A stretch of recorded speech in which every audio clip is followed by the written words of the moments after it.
I want you to emphasize the three mental walls of protection against outside forces. Now, you heard me speak about those three mental walls on one occasion, but maybe I spoke only casually, and maybe I didn't make a definite lasting impression upon you of the necessity of building up a way of immunizing yourself against outside influences that would disturb your mental capacity or anger you or make you unhappy or make you afraid or take advantage of you in any way.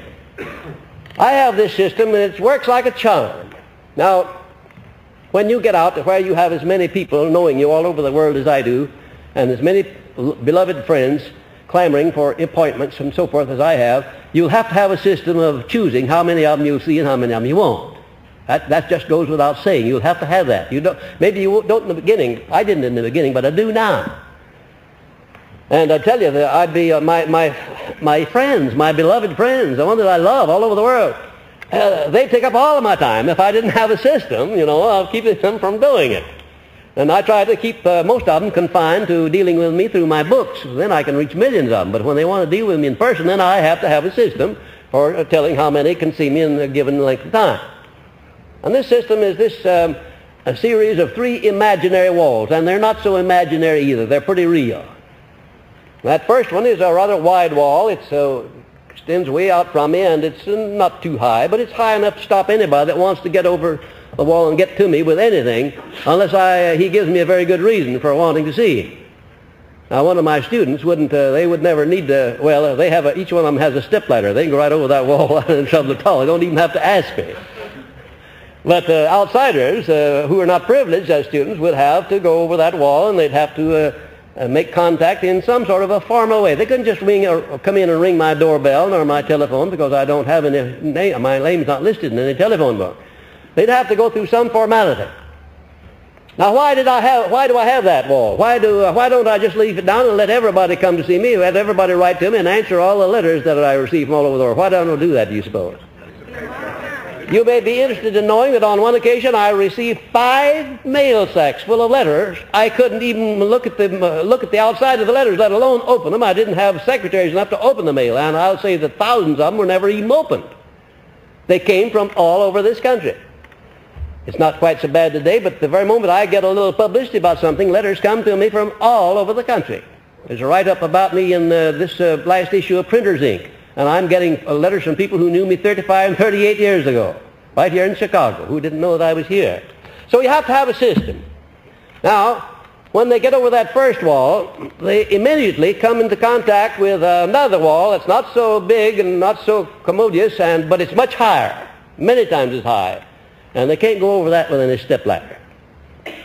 I'll tell you, you students couldn't do that, even if you had a stepladder. But there is a way of your getting over it.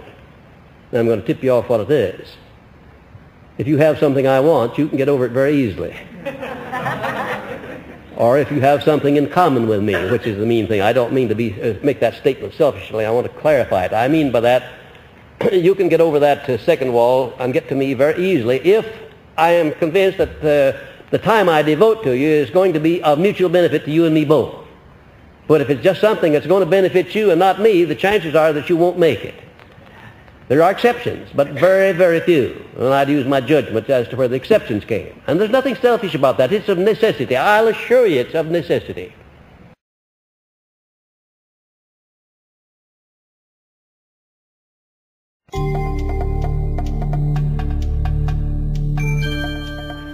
Then when you get over that second wall, you come in contact with one that's very much more narrow, and it's as high as eternity.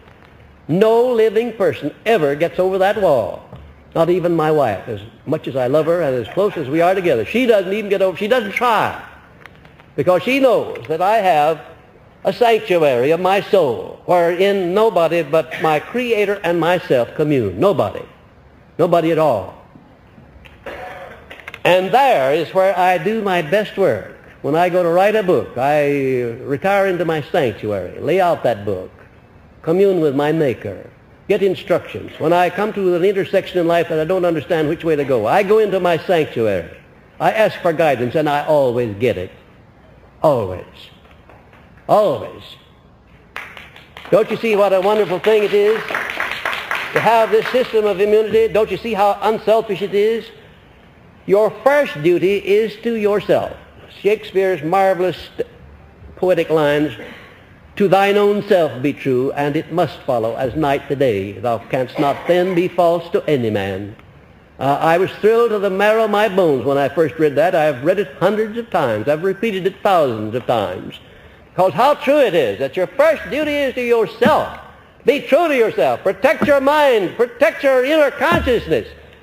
Use self-discipline to take possession of your own mind and to direct it to the things you want and to keep it off the things you don't want. That's your prerogative. The Creator gave you that as the most important and precious gift of the Creator to mankind.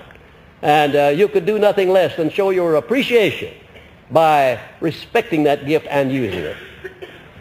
Make up a list of 5 traits of personality in connection with which you need self-discipline for improvement. I don't care how perfect you are.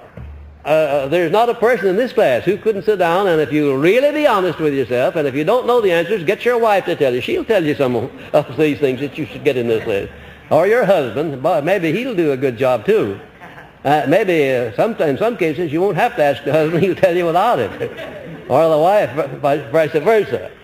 But to find out 5 things in your personality that you need to change, and write them down.